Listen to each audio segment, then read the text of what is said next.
મોટા પરિવારમાં રહે છે, રહો છો ને? એક જણના પરિવારમાં 5 સભ્યો, કોકના 7, કોકના 10, કોઈના 11, કોઈના 15.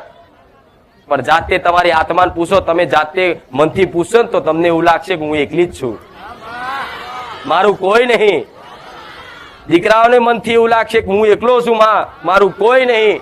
ભલે પરિવારમાં કદાચ બધા સભ્યો છે, મારા મા બાપ છે, મારા ભાઈઓ છે, મારો પતિ છે, બધાય છે, પણ છતાંય તે મારું કોઈ નહીં. લાગે છે ને આવું? ભલે જબરા જબરા તમારા હગાવાળા હશે, લોબુ પોરું કુટુંબ હશે, પણ અંતરથી તમને એવું જ લાગશે કે હું એકલો છું, હું એકલી છું. જે દાડો આવું મન લાગે ને કે હું એકલી છું, હું એકલો છું, એ દાડો તમારી માતાને કહેજો કે માં હું આજ એકલો નોધારો છું, પણ માં હું તારો બની ગયો, માં હવે તું મારું કાકા કુટુંબ બનજે.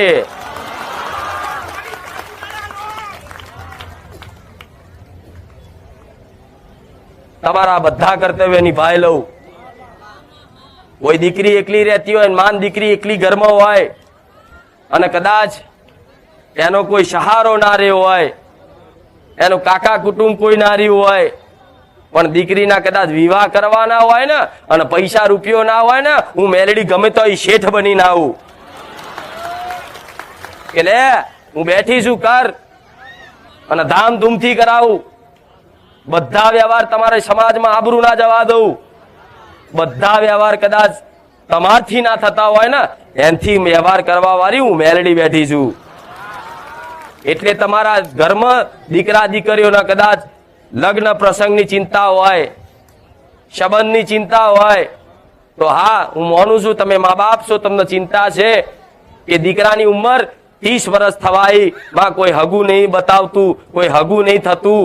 માં 35 વર્ષનો મારો દીકરો થયો, કોઈ કે મારી દીકરી 30-35 વર્ષની થઈ, માં કોઈ સંબંધ નહીં થતો, સમાજમાં મારી આબરૂ જાય છે. પણ કદાચ આવી ચિંતા તમે રાખો છો, ભલે હું માનું છું તમને ચિંતા થાય, પણ આ ચિંતા મૂકી દેજો, હું મેરડી બેઠી છું. કઈક ના કદાચ ના થતા સંબંધ કરી આલ્યા, લગ્ન કરી આલ્યા, લગ્નમાં મેં હાજરી આલી, સૂક્ષ્મ રૂપિયા આલી, પણ હું બતાવું, અહેસાસ કરાવી દઉં, હું ખુખાર મેલડી તારા પારે ચોલ્લો કરીને જઈ. તમને ચિંતા આજ હોય છે ને, શું કરીશ, તમનું થશે, પૈસા નહીં, ઘર નહીં, શું કરીશું. તમે આજની ચિંતા, કાલની ચિંતા કરવામાં તો આજનો તમે આનંદ ખોઈ બેઠા. જેવું કાલ શું કરીશ, કાલ શું થશે,